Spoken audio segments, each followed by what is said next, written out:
तो hello guys, अभी हम एक न्यू सीरीज स्टार्ट करने वाले हैं जिसका नाम है रिकॉर्ड ऑफ रैग्नारॉक। इस सीरीज में हम गॉड वर्सेस ह्यूमन की लड़ाई देखेंगे और आप सभी को तो पता ही है कि गॉड वर्सेस ह्यूमन की लड़ाई कितनी औसम होती है। तो इसी के साथ एपिसोड 1 को स्टार्ट करते हैं। तो एपिसोड की शुरुआत में हमें बताया जाता है कि मानव जाति के साथ 7 मिलियन वर्ष का इतिहास अभी खत्म होने वाला है और ये कोई न्यूक्लियर मिसाइल या फिर मीटियोर के टकराने से नहीं, बल्कि जिन्होंने इस दुनिया को बनाया है वही अभी मानव जाति को खत्म करने वाले हैं। फिर आगे हम एक लड़की को देखते हैं जिसका नाम गोल होता है। वो अपनी बहन को बोलती है ब्रुएल्डा, अभी जाने का समय आ चुका है। जिसके बाद हमें वलहल्ला का काउंसिल हॉल दिखाया जाता है और वहीं पे सारे गॉड्स बैठे होते हैं। वही हम जियोस को देखते हैं जो एक जगह में बैठे हुए बोल रहे होते हैं, हम सभी को मिले हुए 1000 साल पूरे हो चुके हैं, पर अभी हमें ये डिसीजन लेना है कि हमें मानव जाति को मारना है या फिर उन्हें 1000 साल जीने का और मौका देना है। अगर आप मानव जाति को और लाइफ देना चाहते हो तो आप ये साइन दिखाना, अगर आप मानव जाति को खत्म करना चाहते हो तो ये साइन दिखाना। पर तभी हम लॉर्ड शिवा को देखते हैं जो क्रॉस साइन दिखाते हुए कहते हैं, मैं 1000 सालों से मानव जाति को देख रहा हूँ मगर वो सुधरना नहीं चाहते हैं। वो लोग इतने खतरनाक हथियार बना रहे हैं जिससे पृथ्वी को बहुत ही नुकसान हो रहा है। वही एप्रोडाइट भी क्रॉस साइन दिखाते हुए कहती है, मैं भी ह्यूमंस को इस दुनिया में नहीं रखना चाहती हूँ क्योंकि वो अपने प्रदूषण से पूरे पृथ्वी को नष्ट कर रहे हैं और उनके वजह से कई सारे जानवरों की मृत्यु हो रही है, जिस वजह से मैं ह्यूमंस को पृथ्वी पर रखने के खिलाफ हूँ। फिर सारे गॉड्स क्रॉस साइन दिखाते हुए कहते हैं, मानव जाति को खत्म कर दो। इन सब के पास उनके ज्यूस फैसला सुनाने ही वाला होता है कि तभी वहाँ पे ब्रुएल्डा आती है और वो ज्यूस को कहती है, रुक जाओ। ब्रुएल्डा उन्हें कहती है, मैं एक वेलकरी हूँ और मैं आप लोगों से कुछ बात करने को आई हूँ। पर तभी कोई कहता है कि चुप हो जाओ और हम देखते हैं कि वो ओडिन होते हैं और ओडिन के पास जो कौवे होते हैं वो ब्रुएल्डा को कहते हैं, तुम यहाँ से चले जाओ, तुम्हें गॉड्स के बीच में टांग नहीं अड़ाना चाहिए, तुम एक वेलकरी हो। अब ब्रुएल्डा कहती है, मुझे पता है इंसानों ने बहुत ही बुरे काम किए हैं मगर उन्हें ऐसे ही खत्म नहीं कर देना चाहिए। मेरे पास एक रास्ता है, हम उन्हें परखेंगे, अगर वो उनमें सफल रहे तो हम उन्हें 1000 साल और जीने का मौका देंगे। ये सुन के वो कौवे कहते हैं, तुम क्या चाहती हो, हम उस धरती को फिर से बनाएं या फिर आइस एज करा के उसका फिर से निर्माण करें? तो ब्रुएल्डा कहती है, मेरे पास और एक रास्ता है, गॉड वर्सेस ह्यूमंस की फाइट, मेरा मतलब रैग्नारॉक। ये बात सुन के वो सारे गॉड्स बहुत ही हैरान हो जाते हैं। जिसके बाद ब्रुएल्डा एक बुक निकालती है जिसमें पेज नंबर 62 पैराग्राफ 15 में लिखा होता है कि गॉड वर्सेस ह्यूमन के बीच 1-on-1 फाइट हो सकती है। जिसके बाद हमें बताया जाता है कि एक लड़ाई जिसे रैग्नारॉक कहते हैं उसमें 13 ह्यूमन और 13 गॉड आपस में 1-on-1 फाइट करते हैं। इस फाइट में हर टीम को 7 लड़ाई जीतनी पड़ती है। अगर गॉड्स इस लड़ाई को जीत गए तो ह्यूमंस को खत्म कर दिया जाएगा, अगर ह्यूमंस इस लड़ाई को जीत गए तो ह्यूमंस को 1000 साल और जीने का मौका दिया जाएगा। लेकिन इंसानों के निर्माण के बाद इस नियम को भुला दिया गया है क्योंकि ह्यूमंस कभी भी गॉड्स को हरा नहीं सकते। ब्रुएल्डा की ये बात सुन के वो गॉड्स कहने लगते हैं, तुम क्या पागल हो क्या, ह्यूमंस कभी भी गॉड्स को हरा नहीं सकते।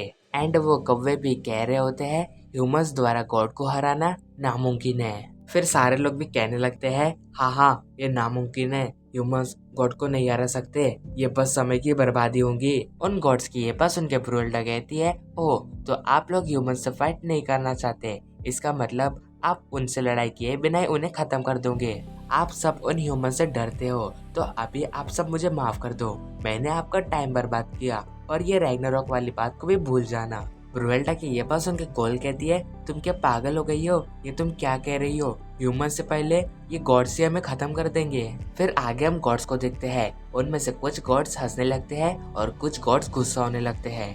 तो ब्रुएल्डा ये देख के कहती है, मैं सही थी, गॉड्स को गुस्सा दिलाना बहुत ही आसान है। आगे ज्यूस कहता है, रैग्नारॉक का आइडिया देने के लिए शुक्रिया। फिर वो सारे गॉड से कहता है, आप लोगों का इसमें क्या ख्याल है? जिसके बाद वो रैग्नारॉक का ऐलान कर देते हैं। फिर वो ब्रुएल्डा से कहते हैं, ये तुम्हारी जिम्मेदारी है कि तुम उन 13 ह्यूमंस को इकट्ठा करोगे। वही ब्रुएल्डा कहती है, ठीक है, मैं इतिहास के सबसे ताकतवर उन 13 लोगों को इस लड़ाई के लिए चुनूंगी। जिसके बाद ब्रुएल्डा वहाँ से चली जाती है। फिर हम वलहल्ला को देखते हैं जहाँ पे गॉड्स और ह्यूमंस आए होते हैं और वहीं पे हम ज्यूस को देखते हैं जो एक इमारत के ऊपर बैठ के इस लड़ाई को देखने वाला है। एंड वहीं पे हम गोल और ब्रुएल्डा को देखती है। गोल ब्रुएल्डा से कहती है, तुम्हें क्या लगता है गॉड में से सबसे पहले कौन लड़ने आएगा?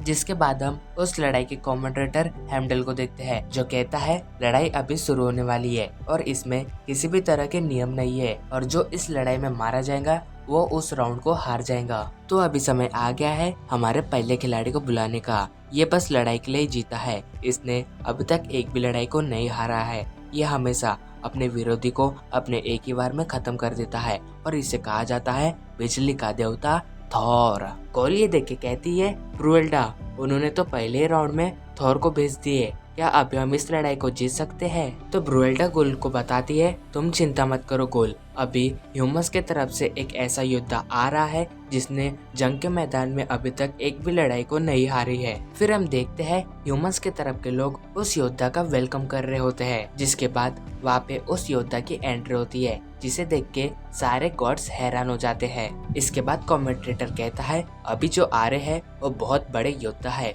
उन्होंने अभी तक एक भी जंग नहीं हारी है और उन्हें कोई हराने वाला अभी तक पैदा नहीं हुआ है और उस महान योद्धा का नाम है लोबू।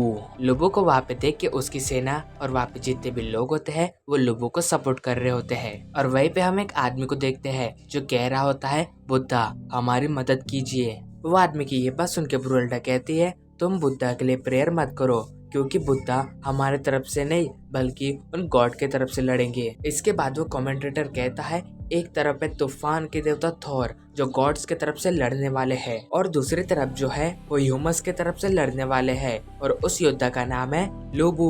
और अभी हम इन दोनों महान योद्धाओं की लड़ाई को शुरू करने वाले हैं। इसके बाद गोल ब्रुएल्डा से कहती है ब्रुएल्डा तुम्हें क्या लगता है लोबू थॉर को हरा सकता है? तो ब्रुएल्डा कहती है मुझे वो तो नहीं पता, लेकिन लोबू इस लड़ाई में जो करने वाला है उसे देख के इन सारे गॉड्स के मुंह खुले के खुले रह जाएंगे। ये सुन के गोल कहती है तुम कहना क्या चाहती हो, मैं अच्छे से समझ नहीं पा रही हूँ। तो ब्रुएल्डा कहती है तुम बस लड़ाई देखो, तुम्हें सब कुछ समझ आ जाएगा। जिसके बाद कमेंटेटर कहता है आप सब इस लड़ाई को देखने को तैयार हो, तो बिना किसी देरी के हम इस लड़ाई को शुरू करते हैं। ये कहते ही वो कमेंटेटर वहाँ से हट जाता है। फिर बिना किसी देरी के थॉर और लोबू एक दूसरे की ओर बढ़ने लगते हैं और एक मेक पे हमला कर देते हैं और इसी के साथ हमारा एपिसोड 1 एंड होता है। अगर आपको मेरी वीडियो अच्छी लगी होंगी तो चैनल को लाइक और सब्सक्राइब करके जरूर जाना। Thank you for watching my video.